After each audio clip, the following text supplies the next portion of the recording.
अगर आप कहीं भी किसी पहाड़ पर जाने का मन बना रहे हैं तो उससे पहले आपको कुछ गाइडलाइंस का पालन करना होगा। सबसे पहले बात उत्तराखंड की। उत्तराखंड सरकार ने भी पहाड़ों पर आने वाले पर्यटकों टूरिस्ट्स के लिए गाइडलाइंस जारी की है। अब कम से कम आपको 2 दिन तक उत्तराखंड में रुकने के लिए बुकिंग करवानी अनिवार्य है। पहले ये 7 दिन थी, लेकिन 2 दिन अब कम से कम आपको वहाँ पर रुकना होगा। सरकार ने ये कह दिया है। इसके अलावा अगर आप पहाड़ों पर घूमने जा रहे हैं उत्तराखंड, तो आपको देहरादून स्मार्ट सिटी की वेबसाइट पर अपनी बुकिंग करवानी होगी। उत्तराखंड सरकार ने ये गाइडलाइंस जारी की है और ये अनिवार्य है। उत्तराखंड सरकार की गाइडलाइंस में एक और बहुत महत्वपूर्ण पॉइंट है, और वो पॉइंट ये है कि आपकी कोरोना रिपोर्ट नेगेटिव होनी चाहिए। जब आप उत्तराखंड की सीमा में प्रवेश करेंगे तो आपको 96 घंटे पहले हुए आपके कोरोना टेस्ट की नेगेटिव रिपोर्ट सरकार को चाहिए, और यही रिपोर्ट उसी वेबसाइट पर आपको पहले से अपलोड भी करनी होगी। अगर आपके पास ये रिपोर्ट नहीं है तो आपको एक विकल्प उत्तराखंड सरकार ये दे रही है कि आपको अपने पैसे से कोरोना का टेस्ट उत्तराखंड में एंटीजन टेस्ट करवाना होगा।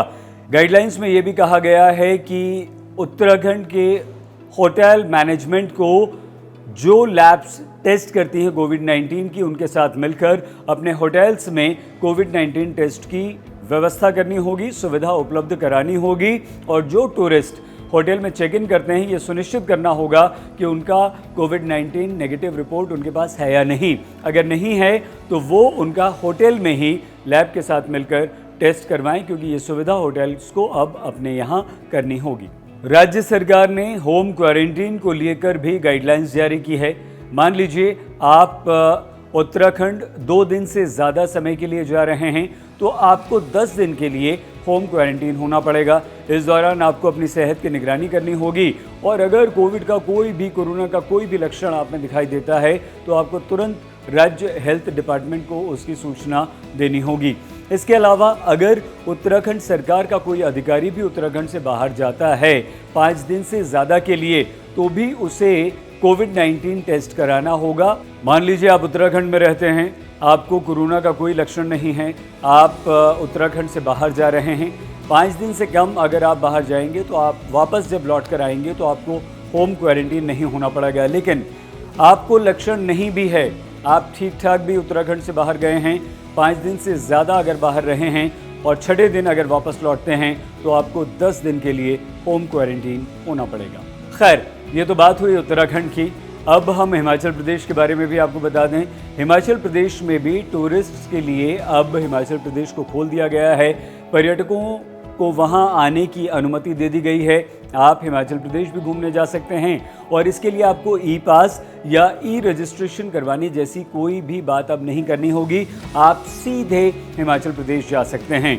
हिमाचल प्रदेश के तमाम टूरिस्ट स्पॉट्स पर आप जा सकते हैं, घूम फिर सकते हैं, एंजॉय कर सकते हैं। लेकिन 2 जगह ऐसी हैं जहां अभी आप नहीं जा सकते। सरकार ने इन 2 जगह को टूरिस्ट के लिए अभी नहीं खोला है। स्पीति घाटी को टूरिस्ट्स के लिए हिमाचल प्रदेश सरकार ने फिलहाल बंद रखा है।